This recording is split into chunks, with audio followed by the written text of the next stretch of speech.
Good morning girls. आज हम आपको सम्राट के उत्तराधिकार के नियम एवं सम्राट की जो शक्तियां हैं उनके बारे में बताएंगे। तो सम्राट के जो उत्तराधिकार के नियम हैं उसके अनुसार यदि ज्येष्ठ पुत्र या पुत्री सिंहासनाधिकारी हों तो उचित है, सही है। लेकिन यदि ऐसा न हो तो उसके उत्तराधिकारी की व्यवस्था संसद करती है। फॉर एग्जाम्पल 1689 में स्टुअर्ट वंश के जो राजा थे जेम्स द्वितीय, उन्होंने इंग्लैंड छोड़ दिया, लेकिन संसद ने विलियम और मेरी को राजा और रानी बनाया। और 1701 में रानी एन की भी कोई संतान नहीं थी, तो ऐसी परिस्थिति में जॉर्ज वन को उन्होंने अपने उत्तराधिकार दिया, यानी सम्राट का पद प्रदान किया। तो ये जो है यह उत्तराधिकार नियम सन 1702 के जो नियम हैं उनके अनुसार निर्धारित किए गए हैं। जब हम बात करते हैं वेतन भत्तों की तो उसके अंतर्गत व्यक्तिगत रूप से तो उसको जो वेतन मिलता है वो निर्धारित किया हुआ है, और ये जो सारी राशि है ये कर मुक्त होती है, और संसद द्वारा स्वीकृत राशि जो है वो आजीवन उसको मिलती है सम्राट या साम्राज्ञी को, और उसमें कोई कटौती नहीं की जा सकती। तो ये जो है अनुदान संसद द्वारा संविधि के आधार पर सुनिश्चित किया जाता है, और इसको हम कहते हैं सिविल सूची। तो कुल मिलाकर करीब लगभग 50 लाख पाउंड स्पेंड होता है इनके रख रखाव और जो भी इनको वेतन भत्ते खर्च सबके ऊपर। अब आते हैं सम्राट की शक्तियों पर। तो शक्तियों का जहाँ तक सवाल है उसमें जो सम्राट की शक्तियों के स्रोत हैं वो हैं दो। एक तो है राजकीय विशेषाधिकार और दूसरा है संसद अधिनियम। तो इन दो चीज़ों से सम्राट को शक्तियाँ प्राप्त हुई हैं। अब पहले आते हैं हम राजमुकुट की शक्तियाँ जो हैं उनको देखें। तो सर्वप्रथम आता है कार्यपालिका शक्तियाँ। तो कार्यपालिका शक्तियों में कुछ शक्तियां हैं वो इस प्रकार हैं प्रमुख।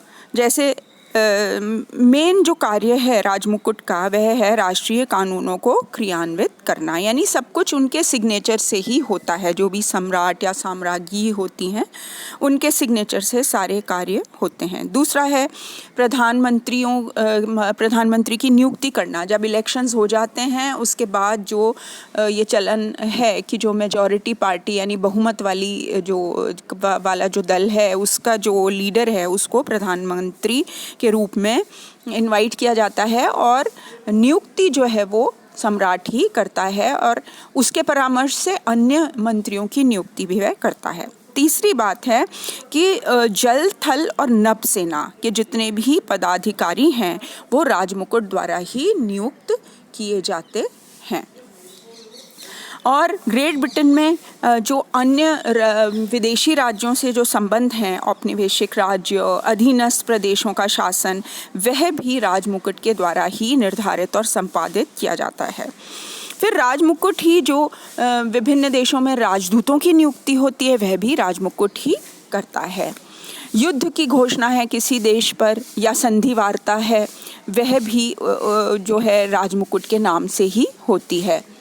राजमुकुट के द्वारा अपराधियों को क्षमा भी प्रदान की जाती है, और या तो उनका दंड भी कम किया जा सकता है या पूरी तरीके से क्षमा प्रदान कर दी जाती है। तो यह डिस्क्रिशन, यह अधिकार सम्राट का ही होता है और किसी का नहीं।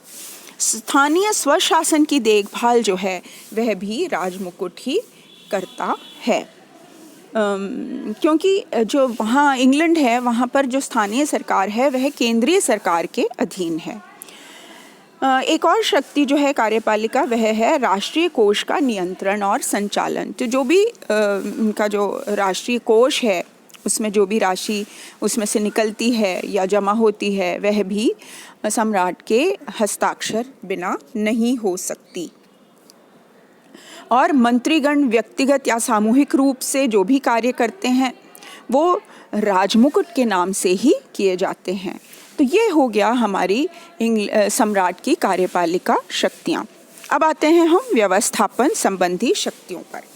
तो जहाँ तक व्यवस्थापन संबंधी शक्तियों का सवाल है उसमें कहा जाता है कि संसद सहित राजा को सारे कानून निर्माण की शक्ति जो है ब्रिटेन में प्राप्त है।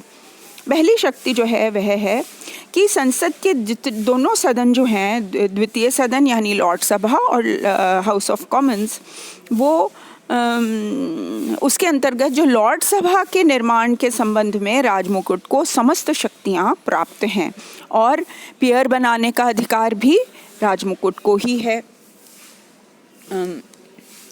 प्लस लॉर्ड सभा जिन लोगों को पेयर बनाता है केवल वे ही लॉर्ड सभा में जो जिनको भी पेयर बनाया जाता है वे ही लॉर्ड सभा के सदस्य हो सकते हैं। दूसरी शक्ति यह है कि दोनों सदनों का अधिवेशन बुलाने का अधिकार सम्राट को ही है।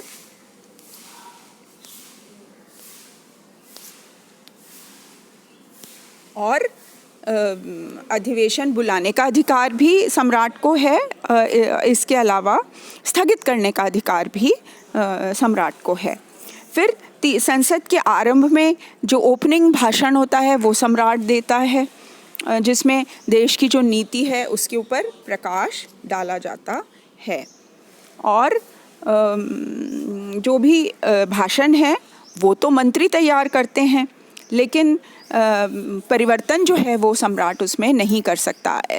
तो इसलिए हम ये कह सकते हैं कि एक फॉर्मल स्पोक्समैन के रूप में हम सम्राट को ले सकते हैं। और चौथी शक्ति है कोई भी विधेयक उस समय तक कानून नहीं बन सकता जब तक कि सम्राट उस पर अपने हस्ताक्षर न कर दे। तो ये भी एक बहुत इम्पॉर्टेंट शक्ति है। फिर राजमुकुट के जो अधिराज्य हैं उनके संबंध में जो भी अध्यादेश या घोषणाएं होती हैं वो भी सम्राट ही करता है। और अभी कुछ वर्षों से एक और शक्ति जो है वो प्राप्त हो गई है सम्राट को, वह है सपरिषद आदेश जारी करने की शक्ति। और ये जो कार्य है यह कार्य मंत्रियों और प्रशासनिक विभागों के माध्यम से ही करता है सम्राट, यानी जिसको हम प्रदत्त व्यवस्थापन कहते हैं, यह वह कार्य है। तीसरी और इम्पॉर्टेंट शक्ति जो है सम्राट की वह है न्याय संबंधी शक्ति। तो न्याय संबंधी शक्तियों में इसको फाउंटेन ऑफ जस्टिस यानी न्याय का स्रोत कहा जाता है। और ब्रिटेन के सभी न्यायालय सम्राट के न्यायालय कहलाते हैं, क्योंकि वही न्यायाधीशों की नियुक्ति भी करता है और संसद के आग्रह पर उन्हें पद से हटा भी सकता है। और जैसा मैंने पहले भी बताया था, अपराधियों को उनका दंड कम करना या पूरी तरीके से माफ़ कर देना, यह भी सम्राट के ही अधिकार में है। धार्मिक क्षेत्र में जो शक्तियां प्राप्त हैं सम्राट को, उसके अंतर्गत जितने भी अधिकारी हैं इम्पोर्टेंट जो चर्च के, जैसे आर्क बिशप, डीन और कैनन, इनकी नियुक्ति भी सम्राट ही करता है। और वो कैंटरबरी और यॉर्क में धार्मिक सम्मेलन भी बुलाता है। और इन सम्मेलनों में जो भी नियम पारित होते हैं वो उसके हस्ताक्षर के बाद नियम बन जाते हैं। बहुत ही आवश्यक है ये बात। फिर 1919 से चर्च के प्रबंध के लिए एक नेशनल असेंबली नामक संस्था की भी स्थापना की गई है। और जो भी इसमें नियम पारित होते हैं उनमें भी जो अंतिम स्वीकृति है वो राजमुकुट की होती है। और जो सम्मान का स्रोत है वह भी सम्राट ही होता है। उदाहरण के लिए जो भी ये महत्वपूर्ण सम्मान हैं या उपाधियां हैं, जैसे ड्यूक हैं, बैरन हैं, अर्ल हैं, लॉर्ड हैं, इन सब उपाधियों को भी वो ही प्रदान करता है ब्रिटिश नागरिकों को। तो ये हो गई हमारी सम्राट की शक्तियाँ, which was an important part. ठीक है, थैंक यू।